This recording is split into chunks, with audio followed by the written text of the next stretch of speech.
Alright everybody, we're going to jump right into it. We got to try to get this thing to the moon, whatever. Fuck you. The moon. We're going to get this thing to the moon, and hopefully, and get this thing down on the surface again, hopefully. We don't have a super abundance of fuel here in that stage. It's not really terribly heavy. I mean, that's about 2.5 right there, and that's about all there is to it. 2.5 tons. So it may not be that big of a problem. We'll have to see.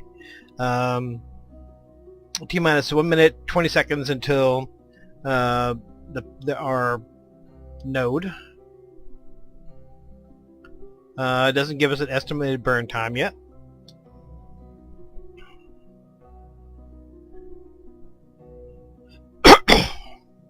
I'm thinking probably we will start the burn at about T-minus 20. That's assuming about a 40-second burn. That may not be accurate. I do have a quick save in case we screw this terribly up. T-minus 35.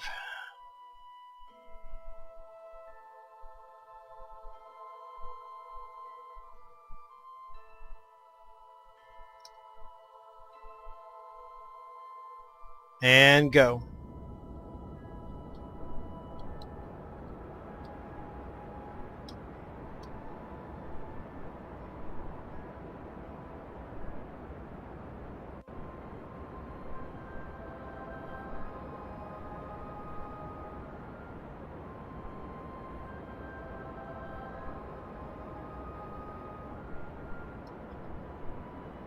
SAS here is not very helpful, because I only have the probe SAS.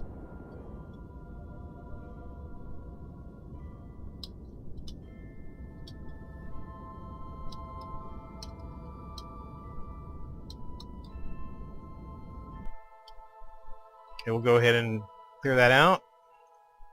Just kind of inch forward.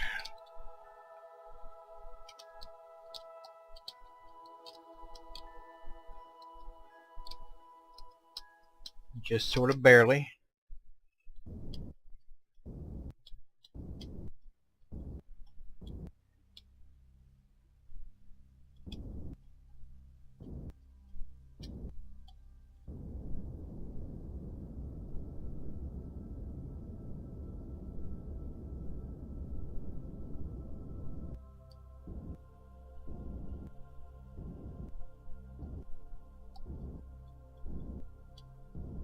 Want a fairly low periapsis.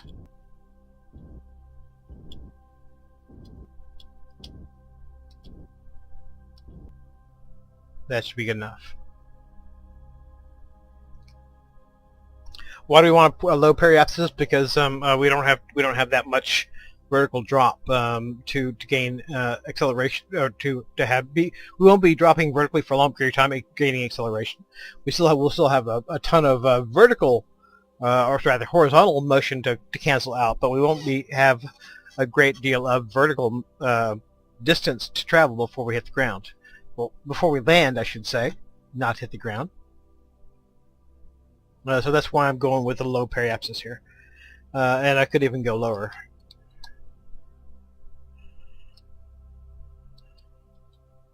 Because if you have a periapsis of about like 70. They have a 70 kilometer orbit. Yeah, even that's fine. You have a 70 kilometer orbit. You're going to be dropping for a long time, and you're going to be picking up speed that whole time. So, and you'll have to cancel that speed. So here, with this relatively low orbit, yeah, we'll have a ton of horizontal motion to cancel out, but we won't be dropping for a long period of time to pick up vertical motion. So. That's my operating theory anyway. Also, you notice there's other spacecraft in the vicinity. Just ignore that. They don't really exist in this particular world. They happen to be leftovers from my own playing around and stuff. So in theory they don't exist. Except that does exist because that's that was a lander with the same booster. But in any case, all the other things you see flying around in space, they're not really there. Pretend, okay? Yeah, this is the same save game in which I have my regular Journey into Space stuff. So you see over here, there's Ike with Demoiselle 4 ship landed, but we're making you pretend that none of that has actually happened, and that we're doing our first manned landing on the moon here, where we haven't gone to other planets yet. Just shut up, shut up, shut up. Just accept it, okay?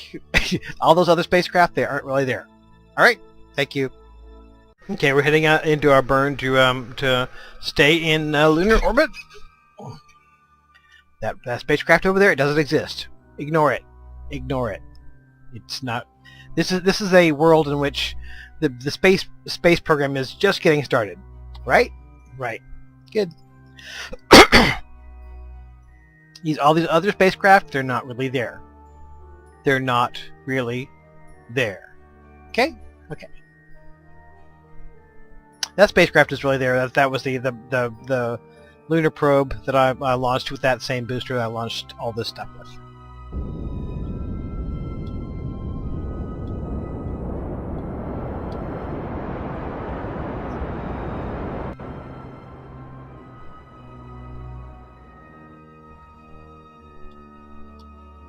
Okay. It would appear that this is now empty. Yep. Sure is.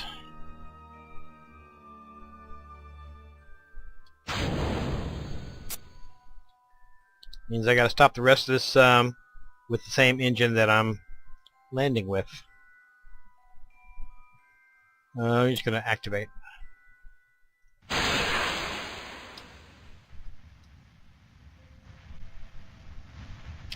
Not sure how well this is gonna work. And I really need that fuel for landing this bitch. Whatever. It either works or it doesn't. Right?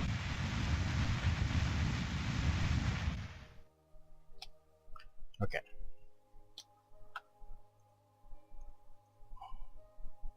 Okay, our landing area is going to be right about over here. It'll be in twilight when we get there, but the sun's heading that way. Well, the sun isn't heading that way. The planet is rotating in such a way as that will soon be in much more sunlight, and so it will be optimal for landing our manned mission. Yes. Okay, we're going to be super tight on fuel. That's just a fact. And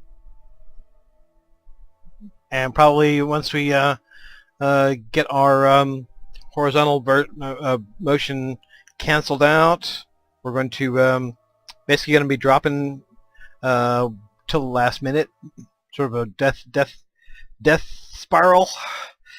Shit. Okay.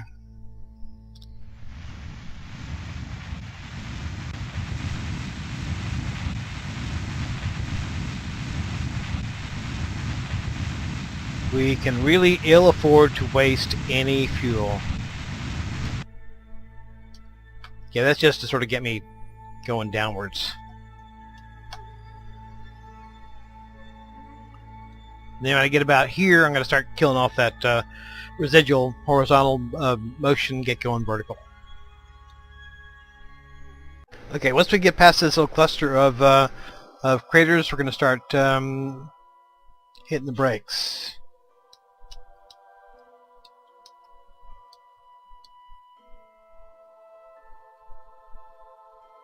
Right about now.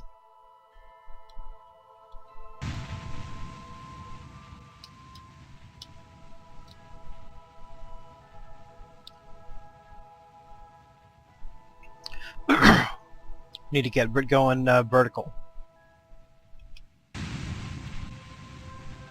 Once we get going vertical, we're only 10,000 meters above the surface right now, so. Oh, fuck, I'm gonna run out of gas. Sure as fucking hell.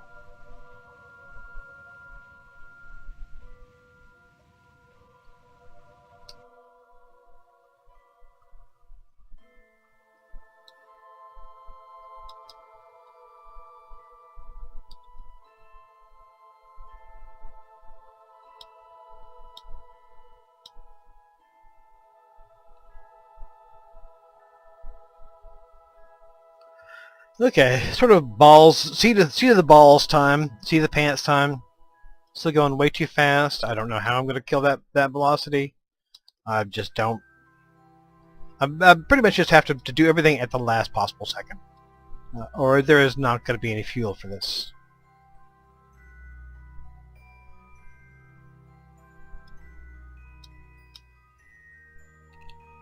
There's not going to be any fuel for it anyway. Screw it.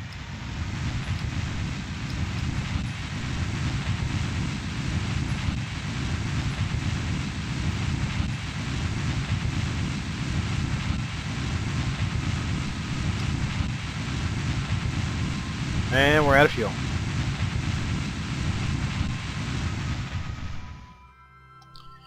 Just so we can get life going here. Yeah, okay, so I screwed up. We'll call this a fail. I should have sent up a second tanker to fill up this all the way. This is what I should have done. But so that we can kind of cut to the chase here, I'm just going to go ahead and give myself the fuel.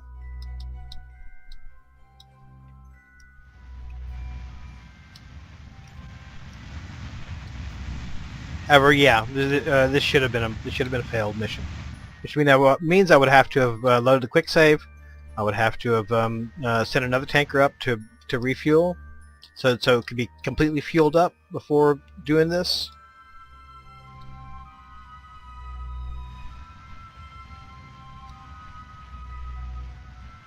This is what should have happened.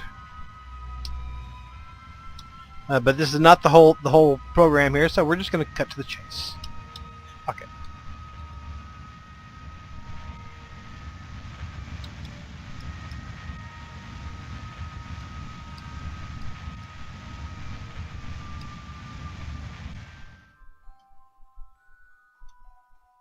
We're just cutting to the fucking chase.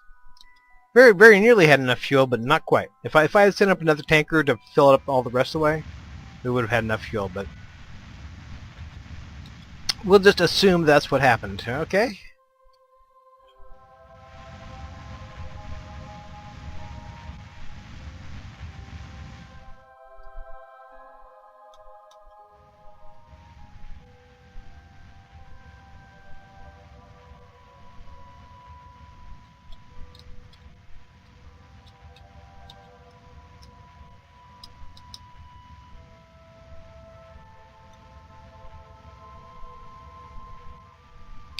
Yeah, if I had sent up the second tanker, it would have been enough.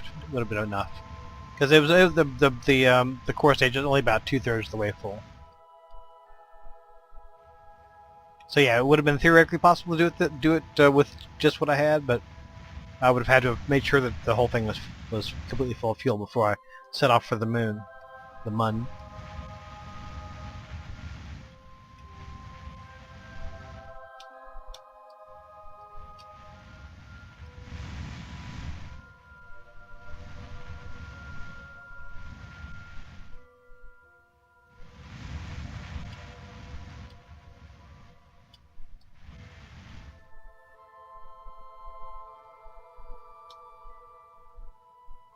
Okay, a little wobbly. Okay, we're down.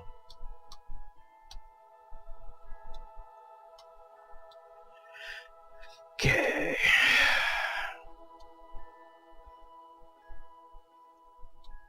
Put the ladder down so that our